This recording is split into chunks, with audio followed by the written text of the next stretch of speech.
নেতাদের সাথে থেকে, যে প্র্যাকটিসটা কিরকম, এই নেতাদেরকে ধরেন 60% দিতে হবে, বা 60% কোনোভাবে নেতাদের ঘরে যাবে বা নেতার আশেপাশের লোকজনের যাবে। তো 60% যদি চলে যায়, থাকে 40%। তখন তো যদি আপনি এমপি সাহেব বা তার বলয়কে যদি 60% দেন, তাহলে সরকারি কর্মকর্তাদেরও লাগে। এরা যদি 20% নেয়, তাইলে আপনার আর থাকে তো 20%। আর 20%-এর মধ্যে আরো তো দল টল এইভাবে বিভিন্ন জিনিস আছে।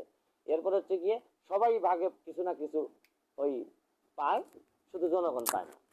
তো এইখান থেকে আমাকে বের করে আনতে হইতেছে যে ভাই এইখানে তো উনি তো আর এই জিনিস খায় না। তো যখন আমি খাই না, তখন সরকারি কর্মকর্তার যদি কেউ খাওয়ার ইচ্ছা থাকে, উনিও অতটা অনুপ্রাণিত হন না যে, আর আমার ব্যাপারে একটা বদনাম আছে, আমি লোক বেশি ভালো না, কখন কি বুঝলে ফেলি, ধরেন দুর্নীতির ব্যাপার হলে আমার মাথা ঠিক থাকে। তা আমি যে ধরেন হয়তো এইরকম কি করি না যে রাগ ডাক করে বলি না যে আহা উনি সম্ভবত মেরে দিয়েছেন, এগুলা না। আপনি মারছেন, আপনি চোর, ডিরেক্ট বলেন, ডিরেক্ট বলি। আর চোর মানে চোর আপনি। এই ডিরেক্টটা যদি আমি আরো আগে কিছু লোকদেরকে একসাথে নিয়ে বলতে পারতাম, কবে বাংলাদেশ বদলাই যেত। বাংলাদেশে এখনো একটা বড় সমস্যা হচ্ছে কি, আপনি আমার পাশে বসে জানেন আমি চোর, কিন্তু তাও আপনি তুষামতি করতেছেন আমার ভাই।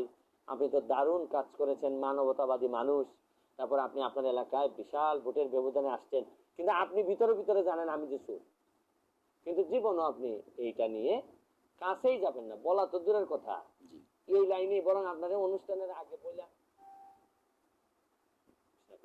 জি জি। প্রিয়জনের অনুভূতি বোঝেন আপনি, আর আপনার প্রয়োজন বোঝে ওয়ালটন স্মার্ট ফ্রিজ। আমি যার বিরুদ্ধে নির্বাচন করছি, উনি অনেক প্রভাবশালী, উনি বহুদিন ধরে কাজ না করে আছেন। সব প্রভাবশালী তো আবার মানুষের মনে জায়গা থাকে না। আপনি বলছিলেন যে সাধারণ মানুষের ভালোবাসা আপনার সাথে রয়েছে, তো আমরা এটাও জানি যে আপনি